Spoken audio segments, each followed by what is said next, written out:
রাজ্যের রাজনৈতিক প্রভাব বৃদ্ধির পাশাপাশি দলীয় শৃঙ্খলা সংগঠনকে তৃণমূল স্তর পর্যন্ত আরো শক্তিশালী করতে বিশেষ পদক্ষেপ গ্রহণ করেছে রাজ্য বিজেপি। তারই অঙ্গ হিসেবে শুরু হচ্ছে পণ্ডিত দীনদয়াল উপাধ্যায় প্রশিক্ষণ মহা অভিযান।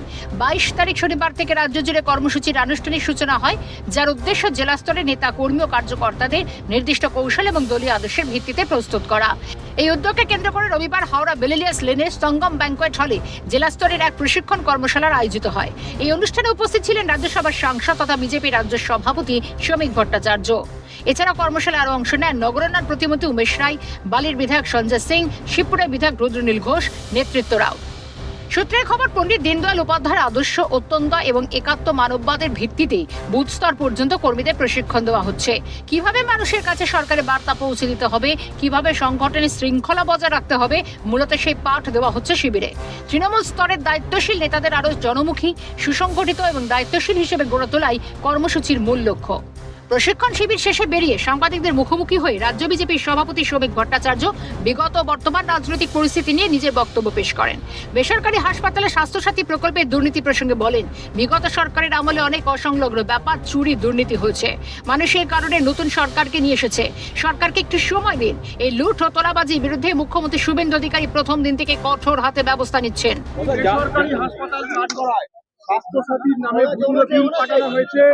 এ ধরনের অনেক অসংলগ্ন ব্যাপার স্যাপার আছে, চুরি, দুর্নীতি, লুট।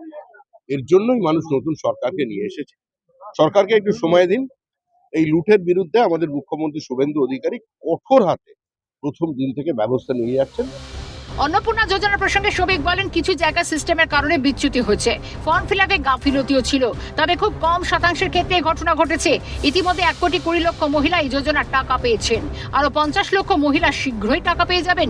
তিনি আরো বলেন, এতদিন কয়েক লক্ষ পুরুষ লক্ষ্যের ভান্ডারে টাকা নিচ্ছিলেন, তাই স্ক্রিনিং করা জরুরি হয়ে পড়েছে। সরকারি চাকরিজীবীরা এই সামাজিক সুরক্ষা প্রকল্পের টাকা পেতে পারেন না। সোশ্যাল ওয়েলফেয়ার প্রকল্প চালু করা হয় সাধারণ মানুষের জন্য, তার জন্য নির্দিষ্ট ব্যবস্থা নেওয়া হচ্ছে। যারা উপযুক্ত তারা প্রত্যেকেই পাবেন। এক জায়গায় বিচ্যুতি আছে এবং সেটা সিস্টেমের কারণে। বহু জায়গায় সাবোটেজ করানোর চেষ্টা করা হয়েছে, কিছু জায়গায় ফর্ম ফিল আপ করতেও কেউ গাফিলতি দেখিয়েছিলেন। আরো 50 লক্ষ মহিলা তারা অবিলম্বে, খুব বিলম্বেই তারা পেয়ে যাবেন। প্রত্যেকে অন্নপূর্ণা যোজনার টাকা পাবেন।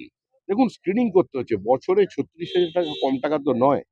তা এত লক্ষ পুরুষ তারা লক্ষ্মীর ভান্ডারের টাকা নিচ্ছেন। সরকারি কর্মচারী লক্ষ্মীর ভান্ডার পাচ্ছেন না।